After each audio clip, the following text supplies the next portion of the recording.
Hi friends, మీరు కూడా nano banana use చేసి ఇలా నార్మల్గా ఉన్న మీ ఇమేజ్ని సినిమాటిక్ పోస్ట్ లాగా ఎలా క్రియేట్ చేయాలో ఈ వీడియోలో అయితే చెప్పబోతున్నాను.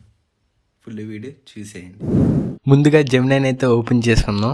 ఓపెన్ చేసిన తర్వాత మన ఫోటో ఇంకా నేను కిందన ప్రాంప్ట్ అయితే ఇచ్చాను డిస్క్రిప్షన్లో. ఆ డిస్క్రిప్షన్లో ఉన్న ప్రాంప్ట్ని అయితే కాపీ చేసుకొని పేస్ట్ చేయండి.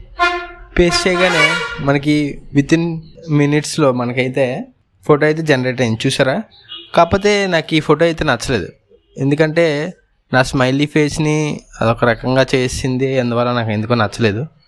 నేను ఇంకొకసారి ట్రై చేశాను అనమాట. చూడండి, రెండోసారి అయితే నేను ఎక్స్ప్రెషన్ మార్చి వేరే ఫోటో తీసుకొని ఈ ఫోటోని అయితే ఇచ్చాను. చూద్దాం ఎలా వస్తుందో. ఓకే, సూపర్గా వచ్చింది, చూసారా? అంటే మనం ఇక్కడ చూడాల్సింది ఏంటంటే, మనం ఎలాంటి పోస్టర్ ఇస్తున్నామో మనం ఇచ్చే ఫోటో కూడా దానికి సెట్ అయ్యే విధంగా ఇస్తే మనకి ఎగ్జాక్ట్గా మ్యాచ్ అవుతుంది.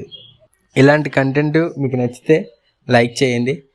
అంతేకాకుండా నెక్స్ట్ ఏ మూవీ పోస్టర్ అయితే మీకు ప్రాంప్ట్ కావాలనుకుంటున్నారో ఆ మూవీ నేమ్ టైప్ చేస్తే నేను ఆ మూవీకి తగ్గ ఒక ప్రాంప్ట్ని అయితే రెడీ చేస్తాను. ఓకేనా గైస్? Bye guys.